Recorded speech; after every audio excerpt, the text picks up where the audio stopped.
yang berkait dengan hukum hakam. Muslimin muslimat yang dirahmati oleh Allah Subhanahu wa taala. Kita masih lagi di dalam bab libas, bab pakaian. Sebagaimana apa yang kita sebut sebelum daripada ini ataupun pada minggu lepas, kita sebut bahawasanya dalam masalah pakaian, semua jenis pakaian pada asalnya adalah diharuskan. Kerana Allah Subhanahu wa taala menjadikan apa yang ada pada muka bumi ini manfaat kepada kita. Dalam Al-Quranul Karim, dalam surah Al-Baqarah ayat 29, Allah Subhanahu wa taala berfirman, "Huwallazi khalaqa lakum ma fil ardi jami'a." Dia, yakni Allah, telah menciptakan manfaat untuk kamu semua apa yang ada pada muka bumi ini. Dalam ayat yang lain, dalam surah Al-A'raf ayat 32, Allah Subhanahu wa taala berfirman, "Qul man harrama zinatallahi allati akhraja li'ibadihi wat-tayyibati minar rizq." Kata olehmu ya Muhammad, siapakah yang mengharamkan perhiasan Allah yang Allah Taala telah keluarkan untuk hamba-hambanya? Siapa? Sebab itulah apa yang disebut oleh ulama bahawasanya pakaian pada asalnya, apa jenis pakaian sekalipun, pada asalnya adalah diharuskan. Dalam masalah pakaian pada asalnya adalah diharuskan. Melainkan apabila ada dalil yang melarang daripada pakaian tersebut, maka barulah dilarang. Sama ada larangan tersebut adalah larangan haram ataupun larangan makruh. Sebab ada juga larangan haram, ada larangan makruh. Maka barulah dilarang memakai pakaian yang dilarang itu. Jadi sekali lagi, pakaian, apa jenis pakaian pada asalnya adalah diharuskan. Melainkan apabila ada dalil yang melarang. Kerana Allah Ta'ala menjadikan setiap perkara yang ada pada muka bumi ini, ia bermanfaat untuk kita. Dalam ayat yang lain Allah Ta'ala kata, siapa yang mengharamkan perhiasan yang Allah Ta'ala keluarkan kepada hambanya? Jadi sebab itulah kata ulama, pada asal pakaian adalah diharuskan, apa jua pakaian sekalipun. Melainkan, baru ada pengecualian, melainkan kalaulah ada dalil yang mengharamkan ataupun yang melarang daripada pakaian tersebut, barulah dilarang. Jadi apa yang kita nak bincang dalam bab al-libas adalah manakah pakaian-pakaian yang dilarang oleh syarak. Muslimin muslimat yang dirahmati oleh Allah Subhanahu wa taala. Hadis 548, wa an Hudzaifah radhiyallahu anhu qala, Hudzaifah bin al-Yaman, naha an-nabiy sallallahu alaihi wasallam an nashraba fi aniyati adh-dhahab wal fiddah wa an na'kula fiha wa an lubsil hariri wad dibaj wa an najlisa alaihi, rawahu al-Bukhari. Maksudnya daripada Hudzaifah di sini adalah Hudzaifah bin al-Yaman, seorang sahabat Nabi sallallahu alaihi wasallam. Dia sahabat, ayah dia juga sahabat. Dan dia, Hudzaifah bin al-Yaman, antara kelebihan dia adalah Rasulullah memberi tugasan yang cukup berat kepada dia, iaitu menyimpan rahsia Nabi sallallahu alaihi wasallam. Nama-nama golongan munafiqun yang berada di Madinah, yang tengok semayang sekali dengan kita, puasa sekali dengan kita, nampak pergi perang pun sekali dengan kita, pakaian pun seperti pakaian kita, nama pun seperti nama kita, orang kampung kita je, tapi pada hakikatnya mereka adalah golongan munafik. Maka Rasul khabar ke dia, siapa golongan munafik? Sebab itulah Hudzaifah bin al-Yaman diberi gelaran sebagai sahibu sirri Rasulillah, orang yang memegang rahsia Rasulullah sallallahu alaihi wasallam. Ayah dia Yaman. Yaman tu geloran kepada ayah dia. Ayah dia terbunuh pada peperangan Uhud, dalam peperangan Uhud. Jadi orang Islam silap bunuh dia. Ingat orang kafir tersilap. Baik. Jadi hadis ni Hudzaifah bin al-Yaman radhiyallahu taala anhu menceritakan bahawa Rasulullah melarang kita minum dengan menggunakan bekas daripada emas dan perak. Jadi Rasulullah larang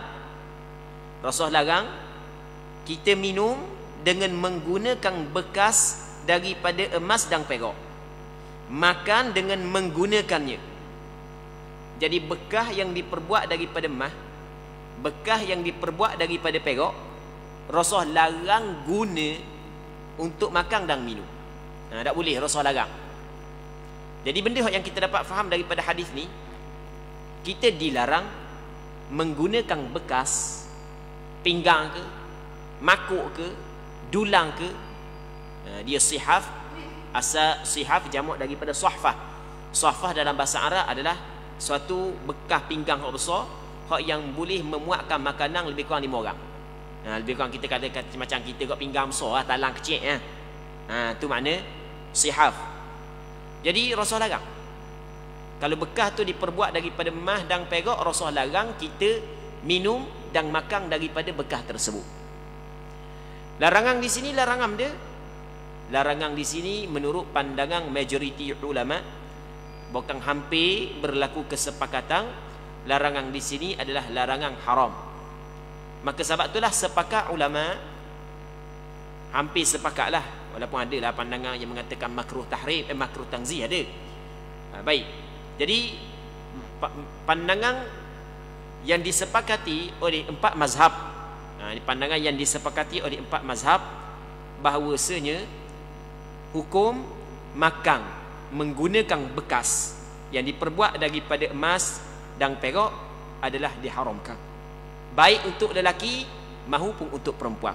Ini bukan untuk orang lelaki saja, orang lelaki orang perempuan sama dengan kesepakatan ulama.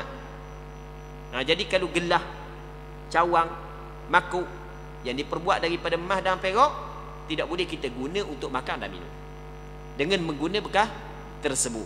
Hukum dia dilarang dengan kesepakatan 4 mazhab, sama ada untuk lelaki dan untuk perempuan. Dia berbeza dengan perhiasan orang perempuan, itu lain. Perhiasan lain, ni bekas lain. Bekas ni lelaki ke perempuan sama. Okey. Muslimin muslimat yang dirahmati oleh Allah Subhanahu wa taala. Cuma dia ada sebenarnya ada perbincangan panjang, ada perbincangan panjang. Cuma nak sebut secara ringkas je.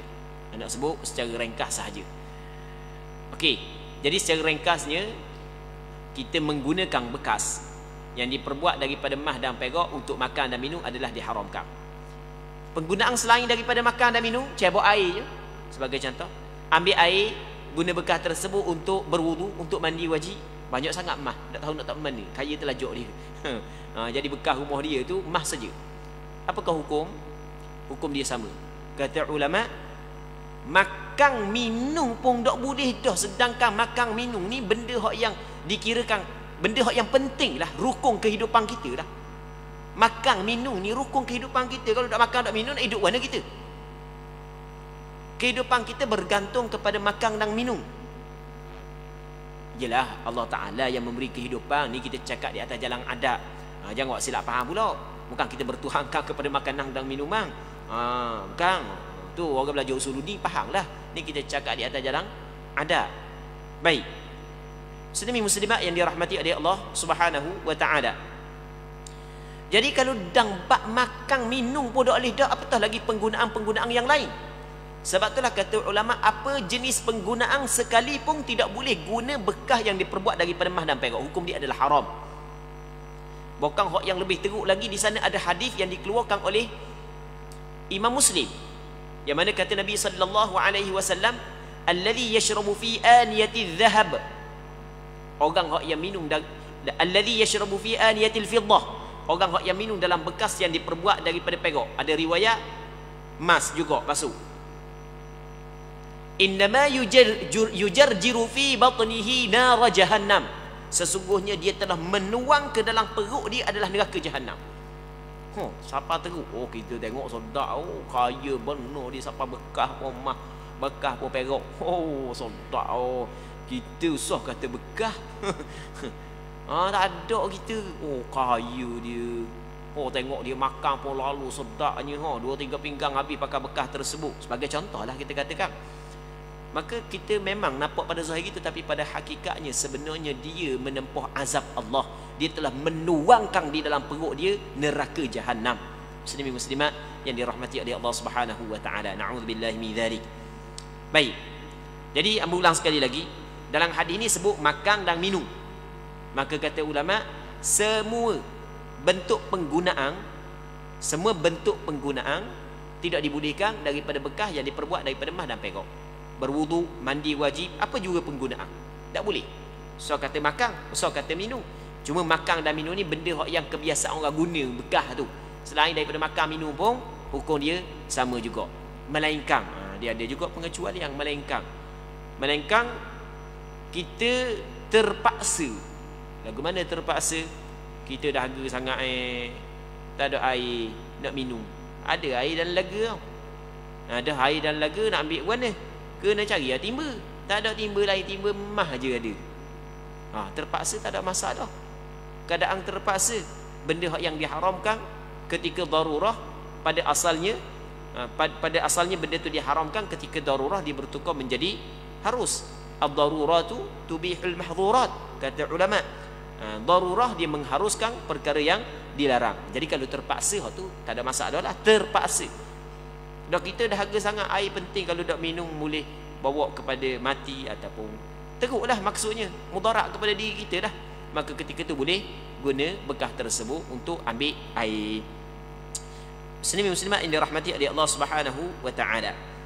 Di zaman kita hak yang lebih teruk lagi di zaman kita, bukan setakat guna emas, bukan setakat guna bekas emas. Sekarang ni ada pula makan emas terus. Biasa dengar tak makan emas? Tak biasa dengar, mungkin kali pertama dengar ni. Amba orang ada sahabat amba tanya baru ni. Dia minta pandangan amba. Dia ustaz juga, sahabat amba ustaz juga, dia ada pandangan dia lah. Lepas tu dia minta juga pandangan amba macam mana. Orang tanya dia. Amba pun kejut juga. Ada dia makan emas terus lah ni. Aiskrim dia pun letak emas. Kadang dia tak abuk dia tak. Tapi dia buat lagu mana, proses lagu mana pun siapa boleh makan. Siapa boleh makan tak tahu proses lagu mana. Jadi negara-negara barat ada lah ni. Balik buka. Amba pun tengah check juga, tengok Google. Oh ada sungguh tapi barang bukan murah, bukan RM2.5. Aiskrim tu bukan RM2.5 lah. Makanan-makanan kuih-kuih letak emas tu tak tahu. Dia balut dengan emas. Donat dia balut dengan emas tau. Allah kata hebat sangat. Okey, sekarang ni apakah hukum makan? Hak yang kita bincang tadi, kita makan nasi guna bekas emas, bekas perak. Okey, hak tu jelas hukum dia haram. Ada sebut dalam hadis. Mana-mana hak yang kata halal, hak tu mengarut belaka. Sebab jelas disebut dalam hadis. Bukan benda ni adalah benda hak yang disepakati oleh ulama. Cuma hak yang kita nak bincang bukan guna bekas, makan terus, makan emas terus. Kayak gini balik suruh cucu buka, kalau misalnya nak pandai buka pun Google suruh cucu tunjuk ke toki sekali nak tengok donat hak yang letak emas sungguh, bukan emas kek-kek, emas sungguh. Cuma dia buat serbuk dia warna apa pun dak erti juga. Baik, apakah hukum makan perkara tersebut? Kalau kita tengok pandangan dia, sebenarnya benda yang baru ni pastinya ada beberapa pandangan. Ada pandangan yang mengatakan boleh, ada pandangan yang mengatakan tidak boleh, benda yang baru. Tapi kita nak kata boleh ataupun tidak, kita kena letak di atas ukuran syarak. Maksudnya manakah dalil kita, manakah sandaran kita daripada Al-Quran, daripada hadis, menurut kefahaman ulama-ulama mu'tabar. Apa pandangan apa? Hukum dia adalah diharamkan makan aiskrim yang diletakkan emas sungguh, letak emas sungguh. Hukum dia adalah tidak dibolehkan, hukum dia adalah diharamkan. Sama juga donat yang letak emas sungguh, bukan sia dua, harga memang mahal dah. Hukum dia adalah diharamkan. Alasan diharamkan kerana benda, kerana ia termasuk dalam idha'atul mal.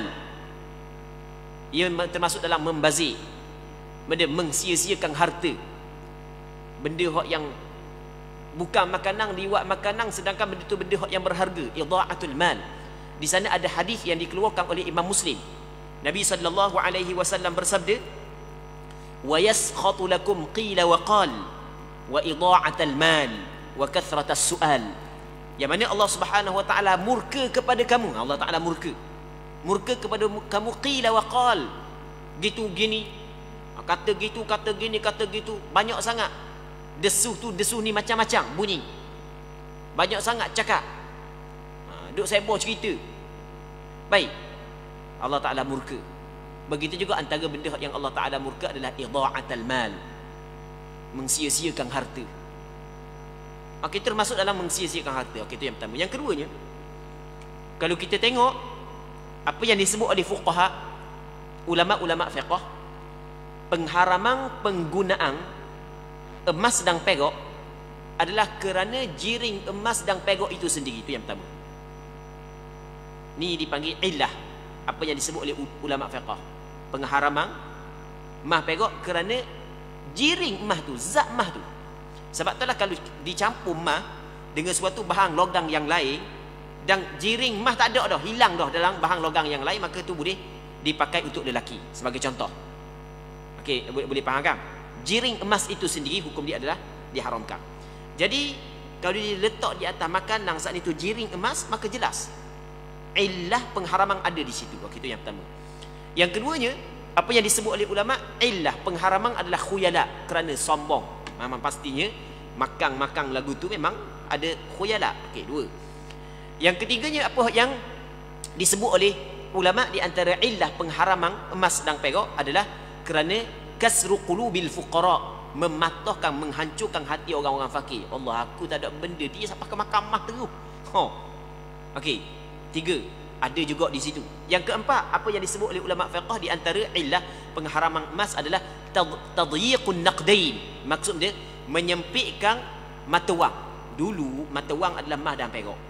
Jadi kalau mung buat bekas, jadi sempit penggunaan mata wang.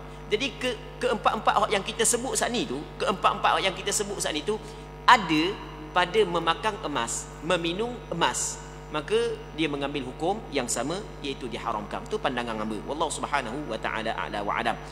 Muslimin muslimat yang dirahmati oleh Allah subhanahu wa ta'ala. Katanya lagi, makan dengan menggunakan kain sutera, baik yang tipis maupun yang tebal. Apa jenis sutera asli lah, sutera tuling lah. Bukan sutera tiruang. Kalau sutera tiruang ni maksudnya nama sutera, tapi dia bukan buat daripada ulat sutera. Itu lain hukum. Hak ni memang sutera tuling, dia buat daripada ulat sutera kain tersebut. Hukum dia adalah haram. Haram untuk siapa? Untuk orang lelaki saja, tidak untuk orang puan. Dapat apa pula? Kerana di sana ada hadis yang lain, dalil yang lain yang Rasul khabar secara jelas. Antaranya hadis yang dikeluarkan oleh Imam An-Nasa'i yang mana kata Nabi sallallahu alaihi wasallam, uhilla adh-dhahab wal hariru li inathin min ummati wa hurrima ala dhukuriha. Dihalalkan emas dan sutera bagi perempuan dari kalangan umatku dan diharamkan di atas orang lelaki. Kalau berkait dengan perhiasan, emas yang berkait dengan perhiasan juga diharamkan kepada lelaki, tapi tidak untuk perempuan. Tapi bekah, kita khabar tadi, lelaki puan sama. Tapi kalau berkait dengan perhiasan, maka diharamkan untuk lelaki saja, tidak untuk perempuan. Sama juga sutera diharamkan untuk lelaki saja, tidak untuk perempuan. Jadi sepakat ulama mengatakan haram orang lelaki pakai sutera, tak boleh. Tapi sutera tuling lah. Sutera tuling, sutera ori lah, bukan sutera tiruang. Muslimin muslimat yang dirahmati oleh Allah Subhanahu wa taala. Jadi mungkin ada sebahagian daripada kita pernah pakai sebelum ni. Sebelum ni Kak Peceng baru bagi dengar Kak Peceng setengah-setengah kan. Kak Peceng baru bagi dengar dulu, tak tahu benda hukum, asal benda orang buat tak kira lah pakat buat belaka. Dan ni baru tahu, aku pakai lama mana dah sutera sebelum daripada ni, sebagai contoh kan. Baik, maka caranya adalah bertaubat kepada Allah, beristighfar kepada Allah. Jadi Allah Ta'ala telah membuka ruang kepada kita, membuka peluang kepada kita. Kita tahu hukum sebelum daripada kita meninggal dunia. Itu sebenarnya adalah anugerah dan nikmat yang besar yang Allah Ta'ala kurniakan kepada kita untuk supaya kita bertaubat di atas kesalahan-kesalahan yang pernah kita lakukan sebelum daripada ni. Jadi bertaubat kepada Allah Subhanahu wa Ta'ala. Muslimin muslimat yang dirahmati oleh Allah Subhanahu wa Ta'ala. Dan katanya serta menjadikannya sebagai alas duduk. Nak buat alas duduk pun tak boleh. Alas duduk. Jadi orang lelaki dia jadikan kain sutera dia sebagai alas duduk, sebagai tilam, sebagai kapet, sebagai contoh. Tak boleh berlaku. Usah kata pakar, jadikan alas duduk pun tidak dibolehkan untuk orang lelaki. Manakala orang puang itu tidak menjadi masalah. Walau bagaimanapun alas duduk untuk perempuan masih lagi ada perbincangan di kalangan ulama. Di sana ada sebahagian daripada ulama tidak membenarkan kerana alas duduk ia tidak termasuk dalam perhiasan bagi perempuan. Ada perbincangan di kalangan ulama. Dia perhiasan ni yang berada di tubuh. Okey. Seterusnya katanya, wa an Umar radhiyallahu anhu qala naha an-nabiy sallallahu alaihi wasallam an lubsil harir illa mawdi'a isba'ain aw thalathin aw arba'. Maksudnya muttafaqun alaih wal lafdhu li Muslim. Maksudnya daripada Sayyidina Umar bin Al-Khattab radhiyallahu taala anhu, katanya Nabi sallallahu alaihi wasallam melarang mengenakan kain sutera kecuali hanya selebar 2, 3 atau 4 jari. Hadis ini dikeluarkan oleh Imam Bukhari dan Muslim. Namun teks hadis ini adalah riwayat Imam Muslim. Okey, tadi Rasul larang menggunakan sutera. Dalam hadis ni kata Sayyidina Umar, Rasul larang menggunakan sutera. Okey, sama. Melainkan kalau sekadar sebesar 2 jari ataupun 3 jari. Kadang-kadang baju tu baju kain biasa, bukan kain sutera, kain kapas, kain cotton je sebagai contoh. Tapi dia ada benda, kita kata dia buat leh. Leh tu dengan kain sutera. Okey, hal tu dibolehkan. Sebab dalam hadis ni kata Sayyidina Umar, Rasulullah memberi izin melainkan kalau sekadar 2 jari ataupun 3 jari. 2 jari, 3 jari. Betul lah, besar leh dah tu lah. Tapi kalau setapang, muka depan teru sutera, belakang tak sutera, tapi hak depan, muka depan sekali dengan lengang sutera, itu tak boleh lah. Kalau hanya sekadar leh, palih kan, kadang-kadang corok-corok, kadang-kadang leh sini, macam-macam kan, kadang-kadang leh sini, macam kita ni kan, sutera. Okey, boleh, tak ada masalah. Sebab sekadar 2 jari ataupun 3 jari, hak tu dimaafkan. Muslimin muslimat yang dirahmati oleh Allah Subhanahu wa taala. Hak yang kita bincang ni adalah sutera asli, sutera tuling. Tapi kalau sutera campuran dengan benda lain, campuran dengan kapas ke, ikutlah. Campuran dengan kulit kayu ke, campuran dengan getah ke, campuran dengan, ikutlah. Yang penting campuran, bukan hak yang tuling, bukan hak yang benda, hak yang ori sebagai contoh, bukan 100%. Baik, apakah hukum? Kalau mengikut mazhab Imam Syafi'i, kalau sutera tu dicampur dengan benda lain, sutera dicampur dengan bahan lain, lepas tu jadi kain, maka ulama mazhab Imam Syafi'i kena kata tengok benda. Tengok kuantiti sutera dengan barang-barang lain tu mana lebih banyak. Kalau kuantiti sutera lebih banyak berbanding dengan kapas sebagai contoh, ataupun bulu sebagai contoh, ataupun benda lagi, plastik sebagai contoh kan, maka tidak dibolehkan kalau sutera lebih banyak. Kalau kuantiti sutera sikit, sutera hanya 30% sahaja, 70% kapas sebagai contoh, maka dibolehkan bagi lelaki.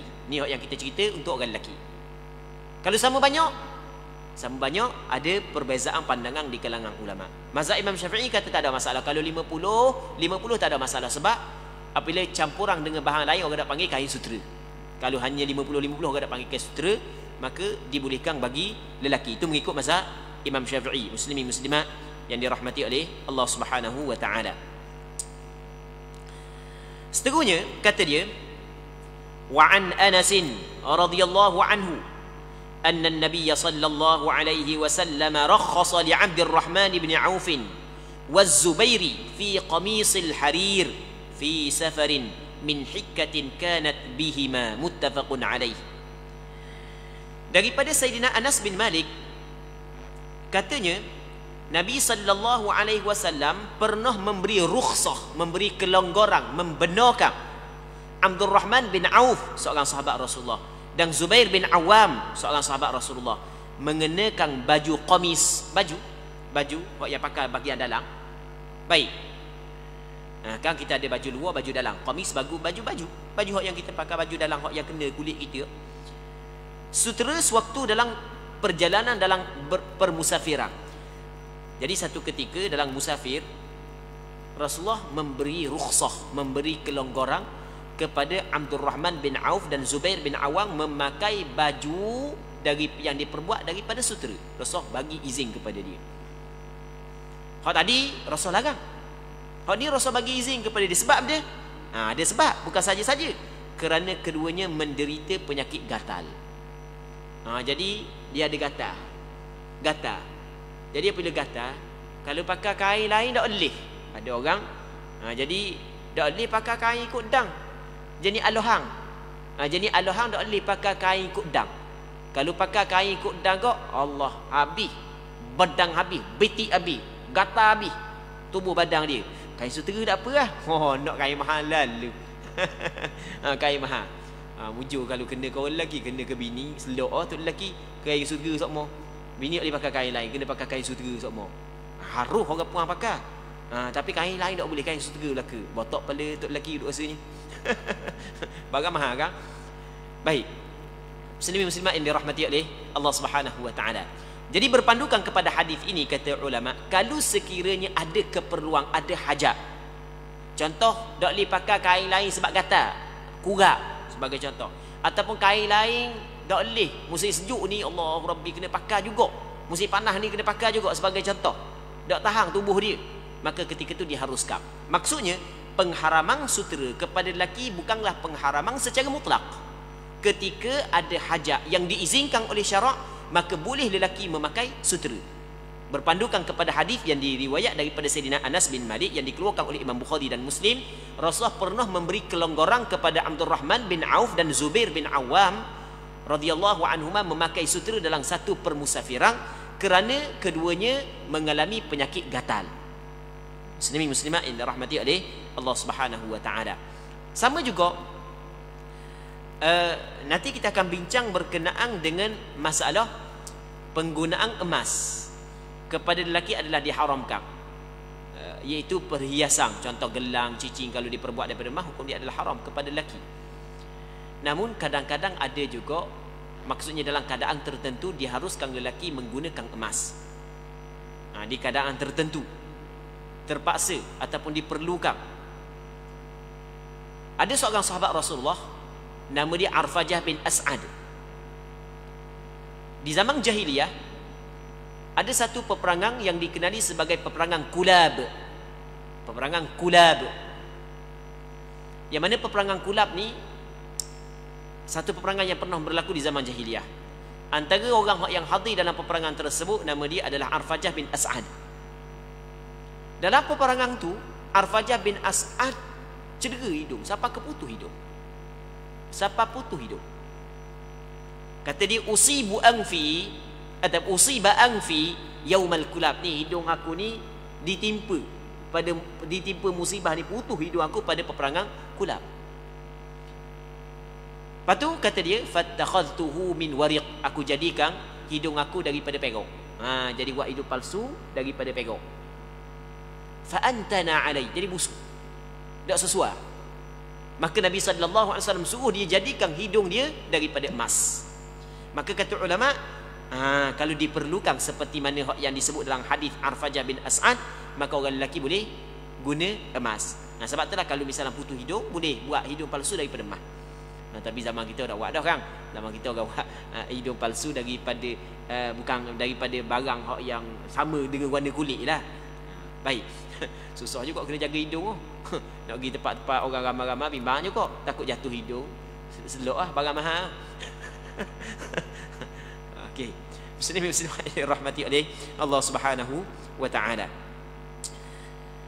Katanya, wa an Ali radhiyallahu anhu qala, kasani an-nabiy sallallahu alaihi wasallam hullatan siyara fa kharajtu fiha fara'aytu al-ghadaba fi wajhihi fashaqaqtuha baina nisa'i, muttafaqun alaih, wa hadha lafdhu Muslim.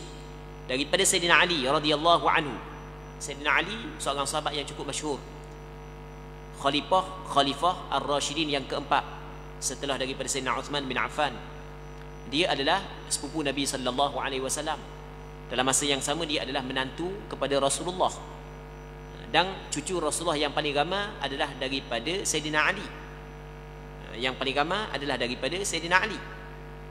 Sayyidina Ali isteri dia adalah Fatimah radhiyallahu taala anhuma.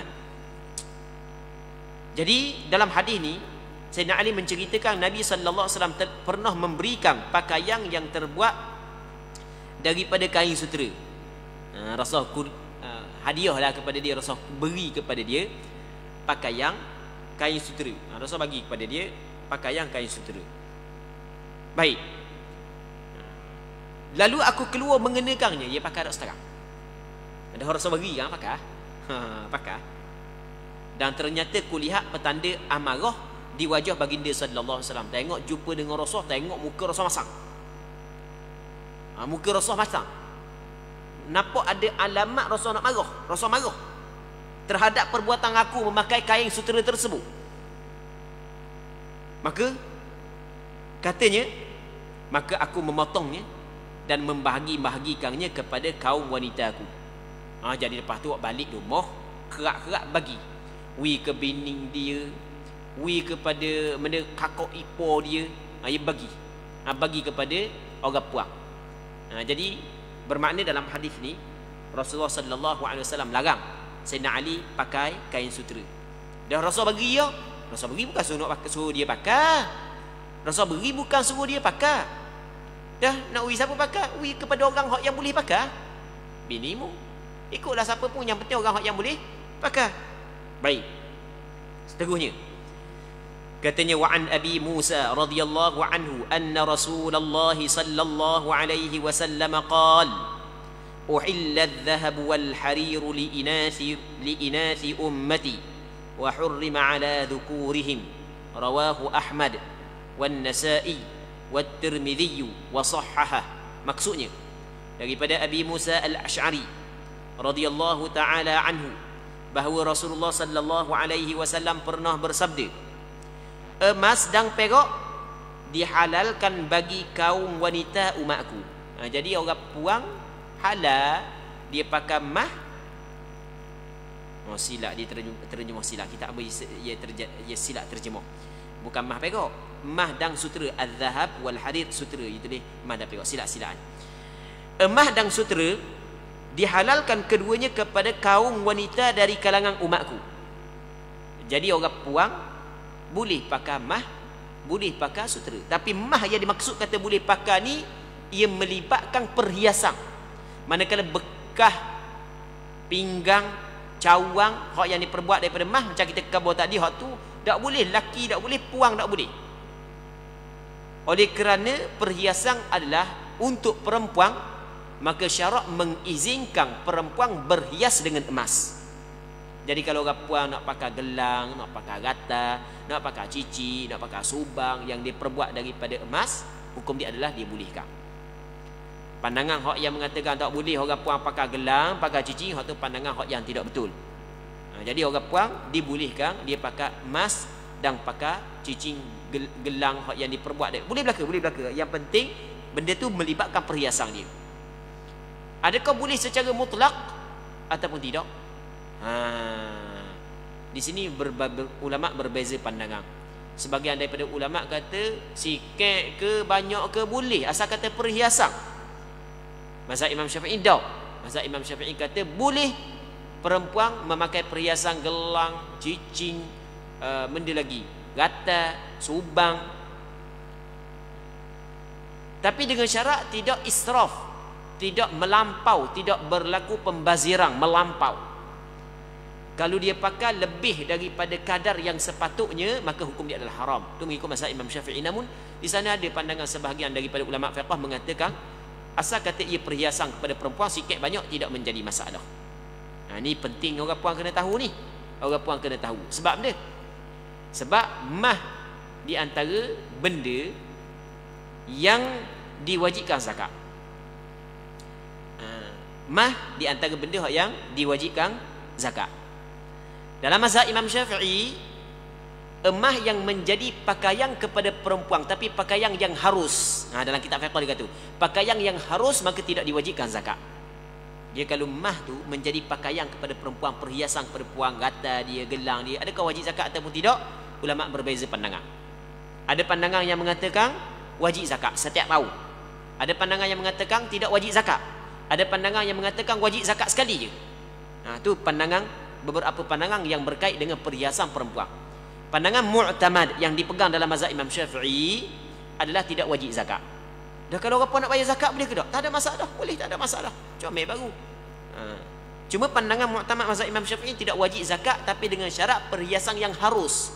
Maksudnya perempuan saat itu tidak pakai melebihi daripada kadar yang ditetapkan oleh syarak. Kalau dia pakai lebih daripada kadar yang ditetapkan oleh syarak, maka tidak dibolehkan. Maksudnya hak yang lebih saat itu apabila cukup nisab, cukup haul, tetap wajib kena zakat walaupun perhiasan dia. Okey. Itu nanti kita akan bincang dalam bab zakat akan datang, muslimin muslimat yang dirahmati oleh Allah Subhanahu wa taala. Jadi dalam hadis ni kata Rasulullah, emas dan sutera dihalalkan kepada kaum wanita daripada umatku. Dia halal ni bukan wajib. Dia halal lain, wajib lain. Lama kau orang puan ni ambil hadis ni ngatur kata lelaki, ni Rasul kata halal. Mesti kena beli emas. Ada halal lain, wajib lain.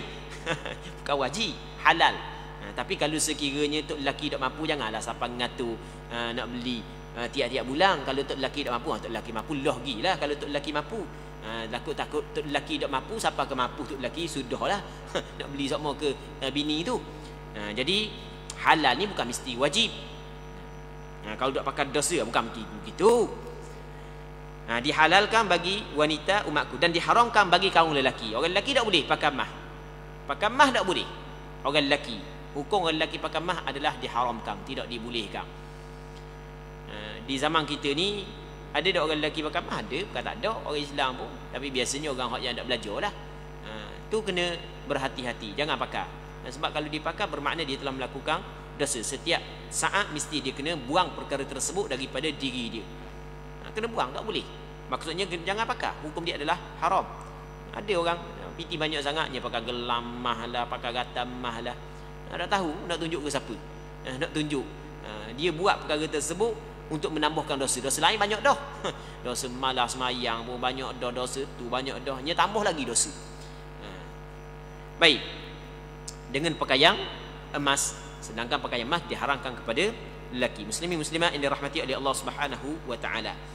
Antara perkara yang dibincang oleh ulama adalah masalah emas yang dicampur dengan bahan logam yang lain. Kalau kita tengok contoh cincin juasa, adakah orang lelaki boleh pakai ataupun tidak? Kan dia campuran di antara emas dengan bahan logam yang lain. Boleh ke tak? Apa yang disebut oleh fuqaha adalah kalau sekiranya cincin juasa saat itu, kalau kita bagi kepada pakar dia, dia boleh pisahkan balik di antara emas dengan bahan logam lain. Maksudnya boleh buang balik, ambil balik jirim emas. Maksudnya kalau dia letak di atas api saat itu, dia boleh pisahkan. Orang pakar ni, orang pandai ni, dia boleh pisahkan balik hak campuran di antara emas dengan bahan logam lain. Okey, dia boleh pisahkan emas suku, bahan logam lain suku. Maka hukum dia adalah haram kerana ada jirim emas di situ. Kalau tak boleh nak buat dah. Jadi emas saat itu maksudnya dia campur dalam bahan logam yang lain, kita tak boleh nak keluarkan balik dah emas dengan kita letak di atas api. Maka ketika itu dibolehkan kepada orang lelaki pakar. Selagi last sekali sebelum daripada kita berhenti, masalah emas putih. Di zaman kita dipanggil ada emas putih. Orang lelaki boleh pakai tak emas putih? Dia emas putih boleh pakai tak? Kita kena tengok jirim emas putih tu. Kalau jirim emas putih sama dengan jirim emas kuning tu, maka hukum dia sama. Kalau jirim dia berbeza, nama je emas putih, maka itu tidak menjadi masalah. Okey. Allah Subhanahu wa taala a'la wa alam. Jadi untuk malam ni kita kena berhenti sini dulu. InsyaAllah kita sambung balik pada minggu-minggu akan datang. Kita berdoa kepada Allah Subhanahu wa taala agar Allah Subhanahu wa taala memberkati majlis ilmu yang kita adakan pada malam yang mulia ini, dan semoga sama-sama kita dapat mengambil manfaat. Wallahu Subhanahu wa taala a'la wa alam. Allahumma haqqiqna bittiba'i nabiyyika Muhammadin sallallahu alaihi wasallam zahiran wa batina. Allahumma ij'alna mimman yastami'una al-qawla fayattabi'una ahsana. Wa sallallahu wa sallim wa barik ala sayyidina Muhammad wa ala alihi wa sahbihi ajma'in. Walhamdulillahi rabbil alamin.